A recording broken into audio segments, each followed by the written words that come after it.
Es ist Krieg im Nahen Osten, wieder einmal. Am vergangenen Samstag greifen die USA und Israel den Iran an. Und gleich mit der ersten Attacke töten sie den obersten Führer des Landes, Ali Khamenei. Der Iran hält dagegen. Seine Streitkräfte beschießen amerikanische Einrichtungen im Nahen Osten. Sie beschießen Israel, aber auch die Golfstaaten. Tag für Tag weitet sich der Krieg aus. Unter Beschuss ist der Welthandel. Unter Beschuss ist die Versorgung mit Öl und Gas. Auch Verbündete des Irans beteiligen sich am Krieg. Die Hisbollah im Libanon nimmt mit Raketen Israel ins Visier, worauf Israel im Libanon einmarschiert. Das iranische Regime in der Hauptstadt Teheran scheint aber noch nicht ins Wanken geraten zu sein.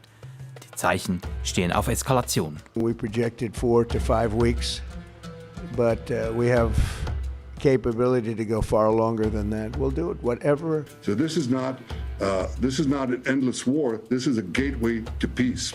Bringt der Iran-Krieg der ganzen Region bald Frieden, Wohlstand, eine glückliche Zukunft? Oder wird er eben doch zum schier endlosen Krieg, dessen Folgen wir heute noch gar nicht abschätzen können?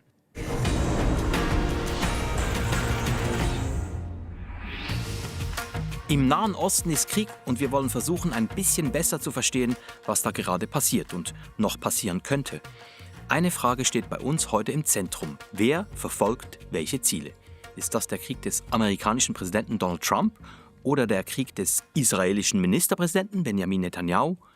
Oder hat der Iran gar keine andere Wahl gelassen als Krieg? Und welche Folgen hat das alles für den Iran, für den Nahen Osten und für die ganze Welt? Wir sprechen darüber mit Ali Fatollah Neshad. Er zählt zu den renommiertesten Iran-Experten. Er ist selbst Iraner, hat im Iran seine Kindheit verbracht und lebt heute in Deutschland. Bekannt ist er als Politikwissenschaftler und Buchautor mit Schwerpunkt Iran und Geopolitik.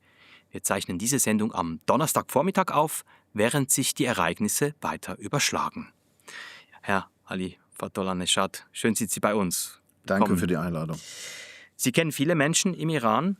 Ist Kontakt zurzeit überhaupt möglich? Es ist möglich, aber schwierig, weil das Internet sehr stark gedrosselt ist. Das hat das iranische Regime wieder einmal gemacht seit Anfang des Krieges und natürlich auch Anfang des Jahres im Zuge der großen Proteste gegen das Regime.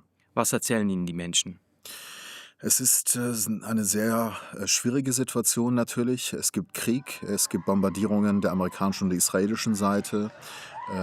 Es gibt durchaus die Kommunikation teilweise der israelischen Seite, was denn genau angegriffen wird, also oftmals Stellungen des Regimes. Aber die iranische Bevölkerung hat aufgrund dieses Internet-Blackouts nicht die Möglichkeit, diese Nachrichten zu verfolgen.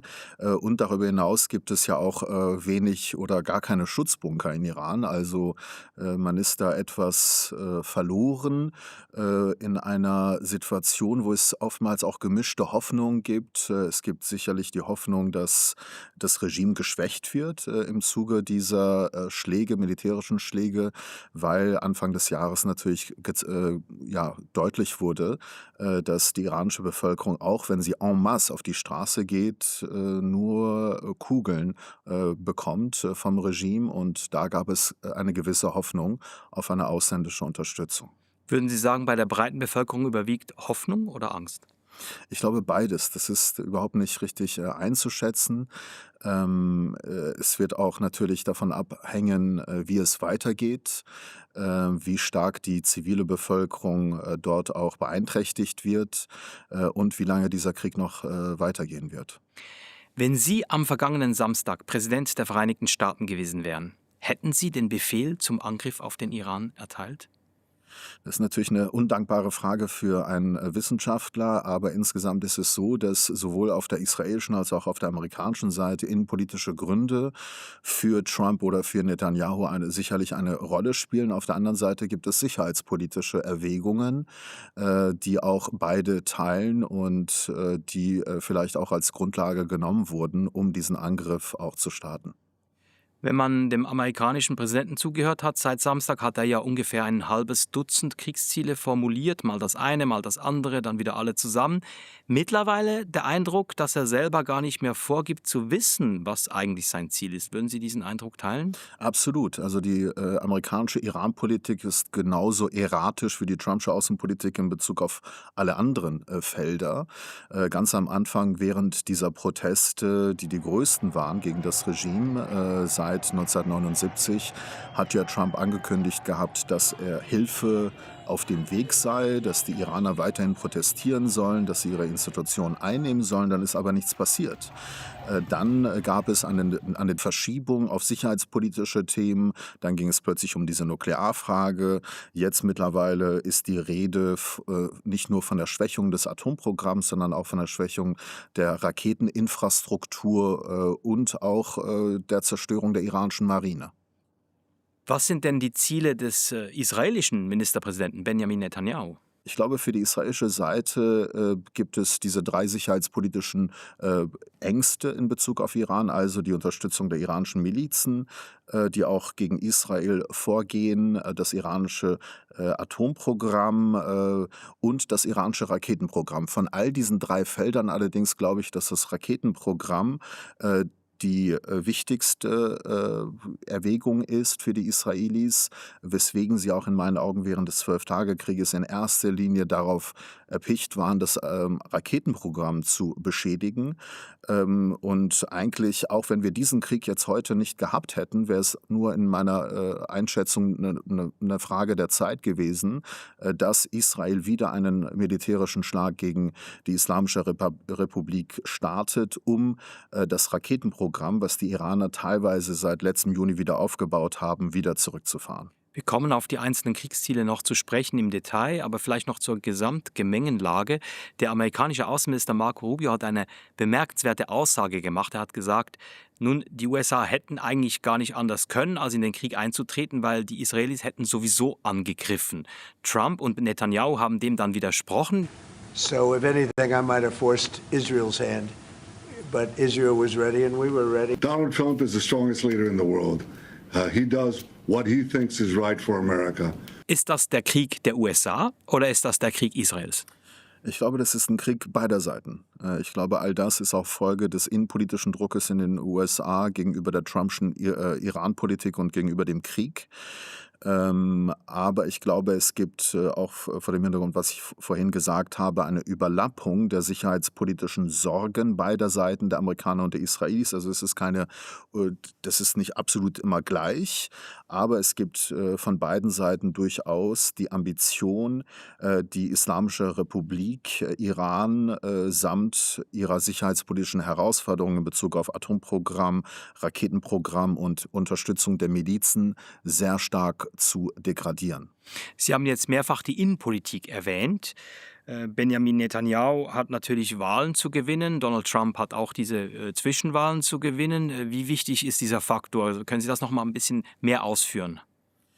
Da gibt es ja noch andere Themen bei beiden, die Epstein-Affäre in Bezug auf Trump, dann gibt es diese Wahlen, dann es gibt auch natürlich eine persönliche Ambition oder Obsession von Netanyahu gegenüber Iran. Also all das haben wir natürlich gesehen, aber wir sehen, dass vom Kontext her sehr vieles ähnlich ist gegenüber dem Vorabend des 12-Tage-Krieges, wo es ja auch schon zwischen Iran und den USA Gesprächsrunden gegeben hat, wo man sich nicht einigen konnte in Bezug auf diese 3 wichtigen Themen, also Atom, Raketen und Milizen. Und die Israelis haben natürlich immer wieder Druck gemacht auf die amerikanische Verhandlungsposition, haben versucht, ihre Maximalforderungen auch durchzusetzen in der amerikanischen Position. Also ich glaube, da gibt es durchaus nicht nur innenpolitische Erwägungen, sondern auch in Bezug auch auf die Außenpolitik und auf Diplomatie. Warum gerade jetzt? Warum gerade 28. Februar? Ist das ein Zufall oder gibt es da Gründe, warum das gerade jetzt passiert ist, dieser Krieg?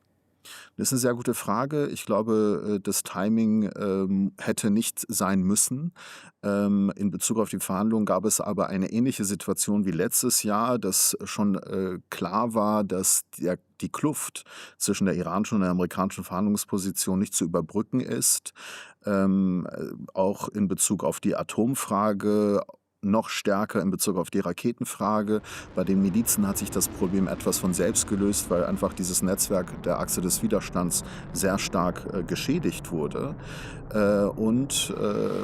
Es kann sein, dass Trump dann gemerkt hat, dass das iranische Regime keine Konzessionsbereitschaft hat.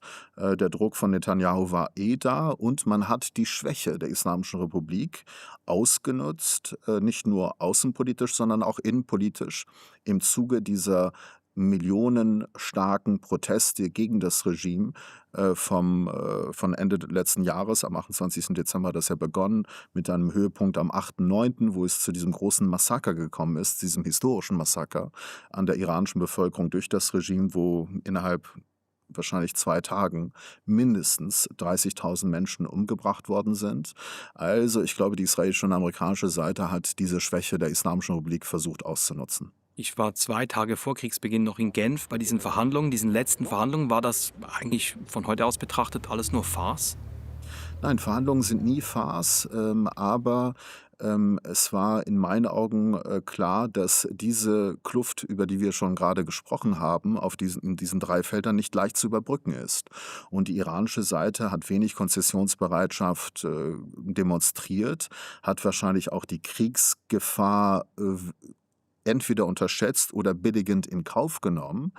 Man hat von Regimeperspektive natürlich eine Kapitulation vor einem Trumpschen Diktat gefürchtet, also die Einstellung des Atomprogramms, die Einstellung oder die starke Beeinträchtigung des Raketenprogramms. Netanyahu hat ja die Forderung gestellt, dass der Radius iranischer Raketen auf 400 Kilometer begrenzt werden soll. Die Distanz zwischen Iran und Israel sind 1000 Kilometer.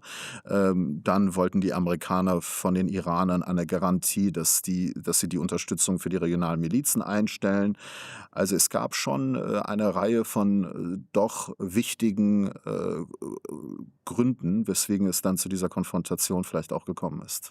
Die USA und Israel behaupten, dass der Iran kurz davor gewesen ist, eine Atombombe zu haben, während der Iran sagt, wir haben überhaupt gar nie die Absicht gehabt, eine Atombombe zu haben. رئیس جمهور آمریکا میگه که ایران یک خطر قریب الوقوع بود.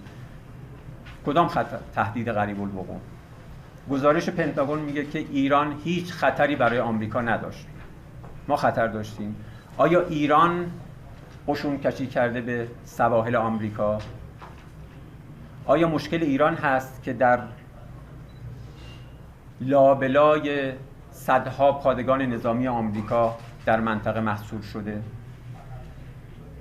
آیا ما موشک فرستادیم به کاخ سفید یا شما فرستادید؟ If we didn't hit within 2 weeks, they would have had a nuclear weapon. Wer hat recht? Also wir wissen, dass die Internationale Atomenergiebehörde jetzt nicht davon ausgeht, dass Iran kurz vor einer Atombewaffnung steht. Wir haben von der israelischen und der amerikanischen Seite eine ähnliche Begründung wie auch beim 12-Tage-Krieg, dass es ein präventiver Angriff ist auf Iran, um vor allen Dingen die nukleare Bedrohung abzuwenden. Das hat damals schon nicht ganz gestimmt. Es stimmt, dass Iran durchaus sehr viel hoch angereichertes Uran angesammelt hat, was für die Herstellung von einigen Atombomben dann reichen würde. Aber trotzdem wurde dieses Programm ja auch seit Juni ja stark beschädigt von den Amerikanern. Deswegen habe ich auch immer stets gesagt, dass sehr viel wichtiger als die Atomfrage die Raketenfrage ist. Was sagt eigentlich der erste Kriegsverlauf, die letzten Tage, was sagen die aus über diese Raketen, dieses Raketendispositiv des Irans? Also können wir daraus etwas lesen? Es werden jetzt Raketen abgefeuert. Das heißt, der Iran hätte sogar Raketen, die nicht nur nach Israel, sogar nach Europa reichen könnten. Was lesen wir aus diesen ersten Kriegstagen?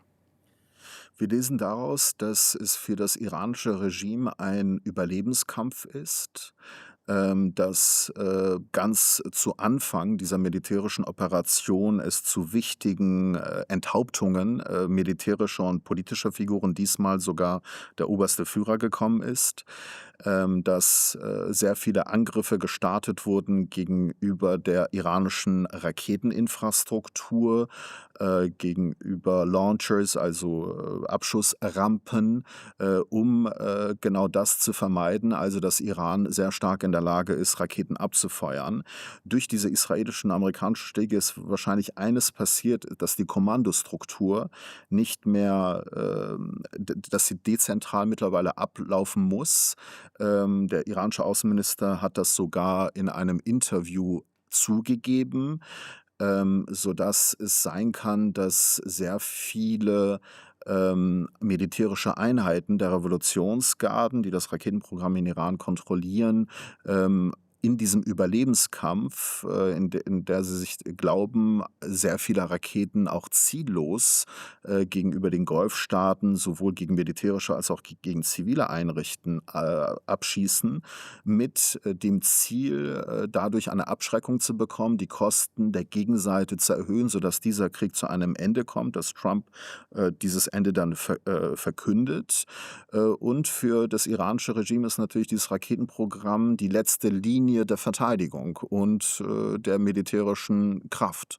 Und all das kann man gerade ablesen, aber das iranische Raketenarsenal ist erschöpflich. Und Sie würden sagen, militärisch möglich, dieses Raketenprogramm, diese Gefahr durch Raketen zu beseitigen von amerikanischer und israelischer Seite?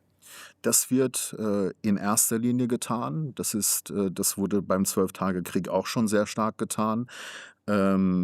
Trotzdem haben wir gesehen, dass die Iraner in der Lage waren, vor allen Dingen während des 12-Tage-Krieges Israel sehr stark zu beschädigen. Diesmal müssen wir abwarten, wie viele Raketen Iran noch hat. Es hat ja Hunderte von Raketen beispielsweise abgeschossen auf die arabischen Golfstaaten. Im Vergleich wahrscheinlich weniger auf Israel. Aber wie gesagt, das Raketenarsenal ist erschöpflich. Und die Iraner können dieses Spiel nicht unendlich fortsetzen. Sie haben es selbst erwähnt, mit dem allerersten Schlagen haben die israelischen Streitkräfte, unterstützt von den USA, den obersten Führer des Irans getötet, Ali Khamenei. 36 Jahre lang war er der Alleinherrscher, der Diktator des Irans. Was bedeutet sein Tod für den Iran? Das ist natürlich eine historische Zäsur, weil er diese Tyrannenposition hatte, diese dominante Position innerhalb des iranischen Systems hatte. Und Khamenei hat auch in den letzten Jahren sehen müssen, wie sein Imperium in der Region, das er über die Jahre hinweg aufgebaut hat, mit dieser Achse des Widerstands zusammengebrochen ist. Am die verschiedenen Gruppierungen, die genau, bis hin zu natürlich die Hezbollah allen voran, die nahezu stark politisch oder militärisch zerstört wurde. Also all das hat er gesehen und das ist schon ein historischer Moment, wenn solch ein Diktator, der solch eine zentrale Rolle gespielt hat, der sein Land durch seine Politik und seine ideologisch-politischen Präferenzen in den Ruin getrieben hat, nicht mehr da ist. Es scheint aber, dass die Amerikaner, dass Donald Trump keinen Plan haben für die Nachfolge. Well, most of the people we had in mind are dead. So, we had some in mind from that group that is dead. And now we have another group, they may be dead also, based on reports. So I guess you have a third wave coming in. Pretty soon we're not going to know anybody. Es ist in der Tat so, dass jedenfalls die amerikanische Regierung nach meinem Kenntnis- und Erkenntnisstand von heute keine wirklich ausformulierte Strategie hat über die zukünftige zivile Führung dieses Landes. Was machen Sie mit diesen Aussagen? Das ist absolut richtig, dass die Amerikaner keine Strategie haben und das ist das Tragische an dieser Situation. Und das, was Trump in letzter Zeit sagt, deutet sehr stark darauf hin, dass er sich in Bezug auf Iran ein Venezuela-Szenario ausgedacht hat. In Venezuela ist ja kein Regime-Change zustande gekommen, wo die Diktatur durch eine Demokratie ersetzt worden ist, sondern der Diktator wurde gekidnappt und das brutale und korrupte Regime in Venezuela ist ja noch da. Also ein Regime, was geschwächt ist, aber sich mit den amerikanischen Interessen arrangiert.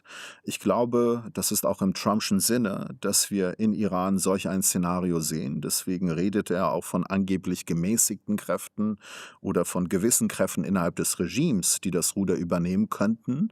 Die jetzige amerikanische Regierung sucht also keinen Regime-Change, sondern man möchte ein Regime haben, das sein Verhalten gegenüber den USA verändert. Aber wenn es nicht nach den Amerikanern geht, sondern nach der iranischen Elite, nach dem Machtsystem, wer wird Nachfolger von Ali Khamenei? Wagen Sie eine Prognose? Dieses Venezuela-Szenario wäre natürlich, das muss man auch noch hinzufügen, ein Albtraum-Szenario für die iranische Bevölkerung. Also wenn solch ein Szenario, was ich gerade skizziert habe, wirklich eintritt, dann bedeutet das, dass wir eine neue Diktatur haben, die allerdings sich arrangiert mit dem Ausland, aber nach wie vor mit großer Härte vorgeht gegen die eigene Bevölkerung. Was die Zukunft anbelangt, Aber kann es nicht sein, dass es dann vielleicht doch ein Regime sein wird, das etwas weniger hart vorgeht gegen die Bevölkerung? In Venezuela ist ja das die Hoffnung, dass doch die neue Machthaberin jetzt vielleicht doch nicht ganz die Härte Maduros zeigt. Ist das nicht auch denkbar? Alles ist denkbar, aber ich glaube nicht, dass es wahrscheinlich ist. Also ich glaube schon, dass sämtliche Figuren der iranischen Elite von allen wichtigen Fraktionen durchaus sehr stark weiterhin auf Repression setzen werden und auch darauf, dass sie ihre Pfründe, ihre immensen Reichtümer innerhalb dieses Systems behalten können. Also es wird weder in eine demokratische Richtung gehen müssen, noch in eine sozial gerechtere Richtung, was wiederum die Aspiration der iranischen Bevölkerung wäre. Ich glaube, dass insgesamt das so sein kann, dass wir am Ende dieses Krieges mit einem stark geschwächten Regime in Iran zu tun haben. Es ist die Frage, ob innerhalb dieses Regimes jemand dann kommen kann und Konzessionen gegenüber den USA geben kann, die auch die israelische Seite zu einem gewissen Grade zufriedenstellen. Aber eine andere Möglichkeit wäre natürlich, dass wir es immer wieder, auch nach Beendigung dieses Krieges, mit Schlägen der Israelis oder der Amerikaner zu tun haben, um die iranischen Kapazitäten in Bezug auf Raketen wieder zu degradieren. Also dass wir immer weitere Spiralen der militärischen Konfrontation haben, während die iranische Bevölkerung alleine dasteht gegenüber einem nach wie vor autoritären Staat. Wir haben die Frage jetzt noch nicht beantwortet, wer der wahrscheinlichste Nachfolger sein wird von Ali Khamenei. Ich glaube, das Regime weiß es selbst noch nicht. Es gab ja diese unbestätigten Berichte, dass sein Sohn Mojtaba nunmehr zu seinem Nachfolger gewählt worden ist. Das wurde aber noch nicht bestätigt. Also es ist noch unklar. Khamenei hat es auch versäumt, einen Nachfolger zu installieren, aufzubauen. Es gibt sicherlich einige Figuren, die noch am Leben sind in Iran. Wir müssen ohnehin abwarten, wer dann noch am Ende dieses Krieges noch da ist, die wichtige Figuren sind. Dazu gehört beispielsweise der ehemalige Nuklearunterhändler Ali Larijani, der Chef des Nationalen Sicherheitsrats ist, der auch natürlich eng mit diesem System verbunden ist. Also es ist noch sehr, sehr schwierig, wirklich Vorhersagen zu treffen. Sie haben gesagt, die USA wollen vermutlich gar keinen Regimewechsel mehr, beziehungsweise sie streben ihn nicht mehr an, weil sie ihn für unrealistisch halten. Aber es gab ja diesen Aufruf auch von Trump und von Netanyahu, Iranerinnen, Iraner geht auf die Straße, bringt das Regime zu Fall. Wenn ich Ihnen jetzt zuhöre, das ist völlig unrealistisch vom Tisch für die nächste Zeit. Also ich glaube nicht, dass in Kriegsbedingungen es realistisch ist, dass es Massenproteste gibt. Ich glaube auch nicht, dass es realistisch ist, dass wenn denn, und das passiert ja, die israelische und amerikanische Seite die Repressionsorgane, auch die Basij, also von den Paramilitärs, von den Revolutionsgarden, der Geheimdienst, Hauptquartiere, all das beschießt, also diese Schaltstellen der Macht, dass dann die Menschen in Kriegsbedingungen dann hingehen und diese Schaltstellen der Macht übernehmen, sich dann bewaffnen. Also solch ein Szenario wäre sehr unwahrscheinlich. Es gibt vielleicht die Hoffnung, dass ein geschwächtes Regime, das auch aus diesem Krieg herauskommt, dann wo die Iraner dann besser vorgehen können gegenüber diesem geschwächten Regime. Aber es bedarf unbedingt auch einer Organisierung der iranischen Zivilgesellschaft.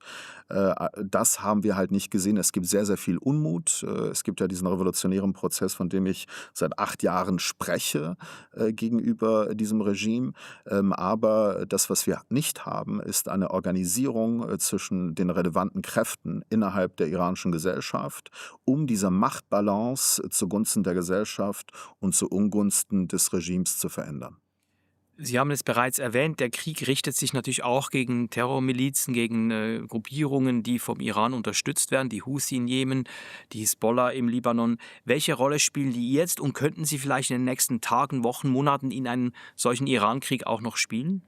Also wir haben innerhalb dieser Achse des Widerstands noch 3 Komponenten, die noch da sind, mehr oder weniger. Das Assad-Regime ist ja weg in Syrien. Wir haben noch pro-iranische, schiitische Milizen im benachbarten Irak, die auch gegen amerikanische Interessen im Irak vorgehen können, die das auch angekündigt haben.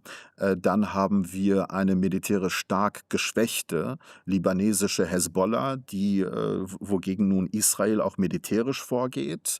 Und dann zuletzt haben wir die Houthis im Jemen, die nach dem 7. Oktober auch Teil der iranischen Strategie waren im Kampf gegen Israel, indem sie die internationale Schifffahrt bombardiert haben im Roten Meer und auch Raketenbeschüsse nach Israel gefeuert haben. Aber daraufhin wurden sie auch stark militärisch geschwächt durch britische und amerikanische Luftangriffe.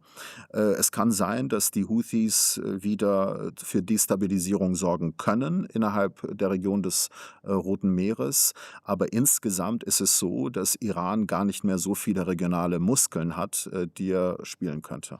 Jetzt greift der Iran nicht nur Israel und amerikanische Einrichtungen an, sondern vor allem auch Golfstaaten, zivile Ziele, Hotels, Flughäfen, Gasanlagen.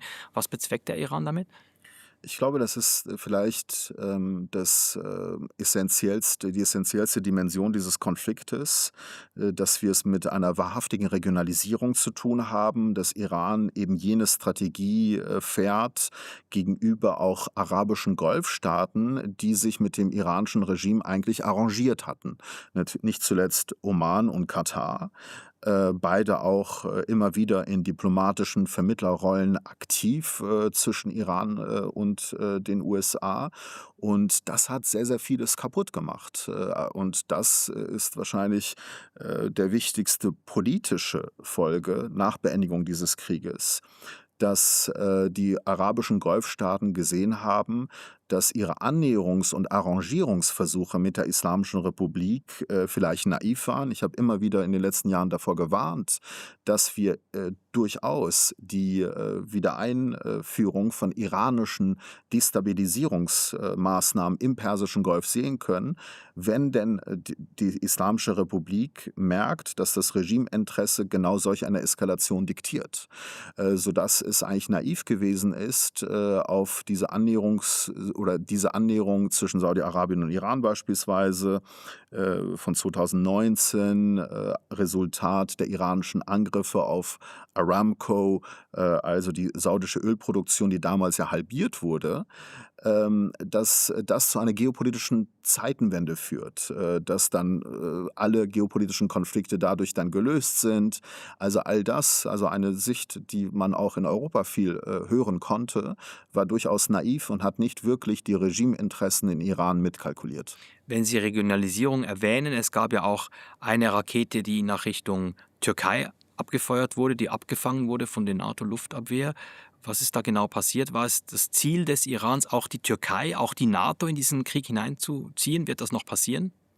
Also Ziel des Irans ist wirklich, die Kosten so hoch zu treiben innerhalb dieses Existenzkampfes, dass die Gegenseite, und die Türkei ist NATO-Mitglied, und dass der Westen, dass Trump am Ende dann sagt, okay, wir haben jetzt unser Ziel erreicht, der Krieg ist vorbei, wir haben Khamenei ermordet und ein Ende verkündet. Aber insgesamt ist es auch sehr undurchsichtig, weil es durchaus sein kann, dass sehr viele militärische Einheiten in Iran, abgekoppelt von einer zentralen Instanz, auf eigene Faust agieren. Sie haben gesagt, das ist eine Möglichkeit, dass Trump dann irgendwann sagt, okay, jetzt ist gut, jetzt beenden wir den Krieg. Die andere Möglichkeit, es geht immer weiter. Frankreich und auch Großbritannien haben Kriegsschiffe, Flugzeuge in die Region entsandt. Für wie möglich, für wie wahrscheinlich halten Sie das Szenario, dass ganz Europa in diesen Krieg mit einbezogen wird? Ich glaube, dass manche europäische Staaten nunmehr die Bereitschaft signalisiert haben, den arabischen Golfstaaten auch in puncto Verteidigung zu helfen, zeigt schon einiges, dass man durchaus die destabilisierende Rolle des iranischen Regimes nunmehr auch versteht, sowohl am Golf als auch in Europa, was ja auch lange Zeit nicht der Fall war. Aber ich glaube nicht, dass wir eine stärkere militärische Involvierung der Europäer sehen werden. Ich glaube nach wie vor, dass das Spiel sich weiterhin mit diesen drei Kräften, mit Iran, Israel und USA, weitergeht. Und auch nicht mit Russland oder China. Russland und China waren ja auch sehr stark, haben sich zurückgezogen während Eigentlich des Zwölf- Verbündete des Irans oder Genau. zumindest Partner? Richtig, eigentlich Verbündete, nach manchen westlichen Medienberichten sogar strategische Verbündete. Ich würde da immer sehr aufpassen. Es sind opportunistische Verbündete des iranischen Regimes, die auch die geopolitische Schwäche der Islamischen Republik für sich ausnutzen. Das kann man an etlichen Beispielen in den letzten Jahren und Jahrzehnten nachweisen. Weder Russland noch China sind während des Zwölftagekrieges der iranischen Seite militärisch zur Unterstützung gekommen. Jetzt ist es auch nicht der Fall. Aber Russland ist natürlich der größte Nutznießer dieses Krieges aufgrund erhöhter Energiepreise. Aber für die Chinesen ist das schon eine große Sorge, diese Destabilisierung, vor allen Dingen auch die schwierige Situation bis hin zur Blockade der Meerenge von Hormuz, also dieser Meerenge zwischen dem Persischen Golf und den internationalen Gewässern, wo ein großer Teil der Energieausfuhren durchführt und wo auch die Chinesen ja natürlich sehr viel von ihren Energieeinfuhren bekommen, sodass die Chinesen nunmehr sich auch diplomatisch eingeschaltet haben, um diesen Konflikt zu beenden. Also Sie glauben, China hat ein Interesse an einem baldigen Ende des Krieges und nicht an einem sehr langen Krieg, der auch der große strategische Feind oder Gegenspieler Chinas, nämlich die USA, binden würde? Nee, ich glaube, das ist der zweite Faktor, der wichtig ist. Ich glaube, auch die amerikanisch-israelische Seite kann militärisch gesehen nicht diesen Krieg unendlich führen. Da gibt es auch erschöpfliche Ressourcen in Bezug auf beispielsweise die Raketenabwehrsysteme und natürlich mittel- und langfristig ist es natürlich für China nicht schlecht, wenn die militärische Kraft Amerikas nunmehr am Golf und nicht im Pazifik gebündelt ist. Wie lange wird dieser Krieg dauern, Ihre Prognose? Es ist schwierig, alles vorherzusehen und vieles vorherzusehen, aber ich denke, dass wir einen längeren Krieg haben werden als den Zwölftagekrieg. Ich denke aber, dass es auch aufgrund der militärischen Komponenten, aber auch aufgrund eventueller Folgen für die Weltwirtschaft ein gewisses Ende naht.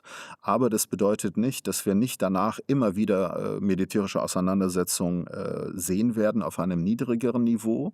Es kann also in eine sehr unschöne Richtung gehen, wenn man sich viele dieser Szenarien anschaut. Also es könnte in so eine Richtung gehen, wo wir immer wieder militärische Auseinandersetzungen haben, ein geschwächtes, aber hochrepressives Regime in Iran noch da ist, die iranische Bevölkerung in ihrem Demokratiekampf weiterhin alleine ist. Das sind keine glorreichen Szenarien. Nun gab es ja immer wieder diese große Vision eines neuen Nahen Ostens. Die Despoten fallen und dann wird es eine rosige Zukunft geben für die Menschen mit Wohlstand, Demokratie, Menschenrechten. Auch die Israelis, auch Benjamin Netanyahu, der israelische Ministerpräsident, hat immer wieder dieses Bild genutzt. Wenn ich Ihnen zuhöre, habe ich den Eindruck, wir sind dieser Vision nicht näher gekommen mit diesem Krieg. Haben wir uns vielleicht sogar mehr davon entfernt oder wie würden Sie das einschätzen? Also es ist eine hochinteressante und komplexe Frage. Das ist richtig, dass es Teil einer imperialen außenpolitischen Diskurses war. Also diese Demokratisierung ein neuer demokratischer Nahe Osten. Auf der anderen Seite ist es aber auch das Interesse der vieler Gesellschaften dort. Sonst hätten wir den arabischen Frühling nicht erlebt. Wir haben 2 Wellen des arabischen Frühlings gehabt, 2010, 2011, dann 2018, 19. Dann haben wir diesen revolutionären Prozess in Iran seit 8 Jahren mit sehr vielen Volkserhebungen, 2017, 2019, 2022 und jetzt zuletzt. Also es gibt schon und vor allen Dingen auch in der iranischen Gesellschaft eine großes Interesse an einer Demokratisierung, einen Demokratisierungskampf, den man auch unterstützen sollte. Ich glaube auch, dass die Situation innerhalb dieser Region nicht nachhaltig ist. Wir dürfen nicht vergessen, dass diese Region im Vergleich zu anderen Weltregionen die höchste Dichte an autokratischen Systemen hat, dass die sozioökonomischen Probleme in Bezug auf Jugendarbeitslosigkeit, Frauenunterbeschäftigung auch Weltrekordwerte haben. Egal, was mit diesem Krieg passiert, dieses Jahr wird noch sehr vieles bringen in Bezug auf Iran, wo halt diese Gesellschaft nach wie vor gegen dieses Regime kämpft.